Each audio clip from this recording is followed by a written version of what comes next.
If you're not aware of it, out of the $16 trillion that we owe, 11% of it, $1.6 trillion, is owed to the Federal Reserve for interest payments. So you want to know where all of your money is going, your tax dollars? That's where it's going. We're giving money to bankers to print money that we have issued, and we're allowing them to print it and then multiply it and print it and print it and print it.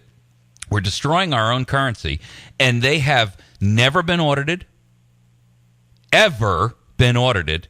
And when they're asked in a congressional hearing to explain their positions and justify a $16 trillion loan in 2008 to foreign governments, they won't tell us who they lent the money to or under what circumstances. First of all, where'd they get $16 trillion to loan? They got that from us, folks, which means it came out of your pocket.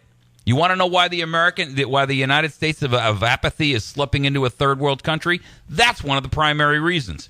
And I don't not only demand an audit, I demand the repeal of the Federal Reserve Act, which comes up for its 100th anniversary renewal. And I demand that be repealed, that the Federal Reserve be disbanded, and that we repudiate any debt that we owe them. And Mike, I support the investigation or the full audit of the Federal Reserve, and that's a piece of legislation that I would spearhead starting January 2013. Thomas Jefferson warned us about the dangers of a central bank, and yet in 1913 we actually established a central bank, and here we are now. And a midnight vote on Christmas Eve, I might add. Everything happens on a Friday or during Christmas time. There's no such thing as a coincidence in politics. Who was the one who said that? FDR, right? Yeah. And you know what? The food safety bill that everyone that I talked to, they have no clue as to what the food safety bill is. But it was passed in December and signed by Obama right before Christmas. And what this actually does is it's going to weaken the incoming goods, agricultural and other non-food related items. That's going to hurt businesses and quite possibly contaminated food that has less standards than the FDA. And people don't realize that, but if people go to my website and register, they'll get the upcoming information on that we're going to release here shortly. Well, folks, do that. Get over there to HectorForAmerica.com and read what he's got to say, and then sign up for news alerts or email alerts. You can follow him on, I think it's Twitter, Facebook, YouTube, whatever. Get in there, get signed up, participate, read his positions. If you like the issues that he wants to talk about, and he's got jobs, economy, taxes, document fraud, securing the borders, energy, and healthcare. Geez, what else is there? Get on there, learn about this. His motto is transparency without public understanding gains no merit. And it's a truthful statement. We keep hearing the word transparency, but the word is misused. We have the least transparent government we have ever had under President Obama. Right. And under this Congress. These guys are liars, they're shills, they're thieves, they're cutthroats, they're carpetbaggers. And I'm not afraid to say it. I don't really care whether they like it or not. This is the biggest scam that is being perpetrated on the American public. These guys are absolutely lying through their teeth. They're robbing us blind, and I'm sick of it. And it is time to there's a very good organization out there. By the way, Hector, you're military, so I hope you're an Oath Keeper. And if you're not, get over to oathkeepers.org and be one. I am an Oath Keeper. Awesome. I was an Oath Keeper before I joined the Oath Keepers organization, actually. I get it, and thank you for clarifying that point, because you're keeping your oath regardless of whether you're making it a public statement. But the Oath Keepers is a great organization, and I am absolutely on top of that. The other thing is this organization called GOO. I'm sorry. Let me start that again. G as in girl. OOOH.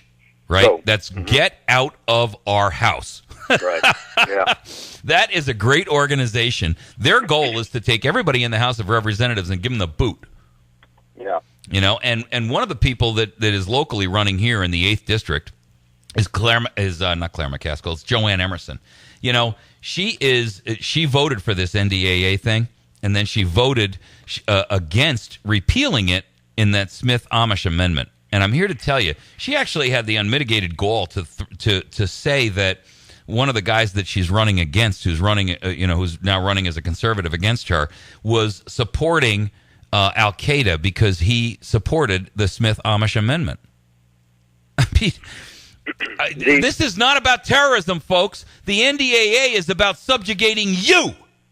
And the problems that arise when people that are naive, like Joanne Emerson, that will vote for something thinking that they're doing the right thing to fight against terrorism, fight against terrorists, but yet they don't realize, they don't read the language of the NDAA where it says belligerent. Right. You go to Define the bill, it says belligerent. Exactly. Define so anyone that's belligerent and criticizes the United States is subject to arrest without cause by the military. She doesn't realize detention the risk of her indefinitely without access to the courts, with no habeas corpus rights, without access to counsel, without due process, and you can be held until the end of hostilities. And that's now, what you folks, get. The war on terror has been going on for, 10, 15 years. But we've been on the war on poverty and the war on cancer and the war on this and the war on drugs and the war on that. We've been doing this crap for 50 years. So I'm here to tell you, if they pick you up under the NDAA, you are destined to die in captivity. And the difference is because those sitting members of Congress, like Joanne Emerson, that vote for it, they have the right intentions, but they don't do their due diligence, like I said earlier. Find out what the facts are, make sure they are facts, find out what the consequences are, and whether that problem is going to fix the problems that we have, or that legislation is going to fix the problems. And they're not doing that. They're just voting because they're putting special interests first. They fall into the trap of you owe me, and special interest and their buddies that put them into these leadership roles. And you can't do that. The time to play along, to get along is past. And we need bold leadership. We need people that are willing to stand out, put their necks on the line. I never cared to run for office. This was not in my future plans. What I realized that many of my friends that I lost in combat, that I saw die in combat, died to preserve this great nation that we have. And our politicians are selling their sacrifice out. They're letting their sacrifice be for nothing. If America falls... But you know why, Hector? They don't give a damn about a guy who comes home missing an arm and a leg or an eye or a piece of their brain. They're only interested in feathering their own beds and Let me tell you, there is absolutely no way you can step into a congressional seat and be a regular average Joe with maybe a pension or a little 401k or whatever you've garnered over the years and come out a multimillionaire when unless you're corrupt. Right. You can't do that in any business, folks. Yeah. And Mike, I'm glad you said that. You know what the average percentage is of millionaires in the United States? No. It's less than 2%. Now, you take Congress. You know what the average percent of millionaires is in Congress, all of Congress? It's probably, 80% or better? Well, it's over 50%. Okay. But they weren't millionaires when they stepped in. Exactly. So do the math, folks. 2% of Americans are millionaires, and 50% of Congress is millionaires. Do the math. Who's your enemy now? And here's the other thing, too, is everything that Obama says, he's telling us what he's doing and why. The NDAA is But to punish nobody's our listening. enemies. Nobody's reading between the lines. He's actually telling us exactly what he's going to do. Nobody's connecting the lines, and nobody's asking him, well, wait a minute, what do you mean by fundamentally transform America? Wait a minute, what do you mean we need NDAA to punish our enemies? You called Republicans enemies, so you want to punish Republicans? Exactly. That's what King George did. Exactly. So, so we need somebody that will ask those tough questions, and I'm willing to do it. Well, But, I'm glad that somebody's standing up and taking a position here. I want people to get to your website, to learn about you, to participate, to volunteer, to assist you, to donate money if they can. I think Hector, folks, has got a lot of great positions to take, and win, lose, or draw, the guy's a patriot, and I think he's actually fighting the good fight. So we've got 2 minutes to wrap up the show, Hector. I appreciate you coming on. I'd love to have you again up before the 7th of August, if there's any way that you can do that, so that you can participate with us one more time before the August 7th primary runs. Oh, absolutely. I'd love to do it. Can you do that?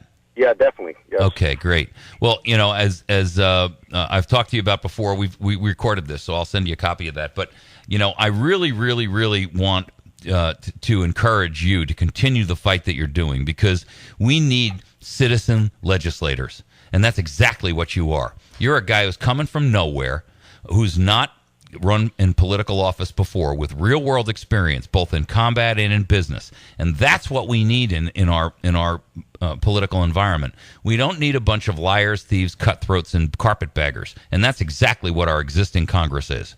Yeah, and Mike, there's two choices. The reason I'm running is because for me there is no choice, but we have two choices. We can either fight for what's been entrusted to us and keeping America strong, or bow to those who want to remake us.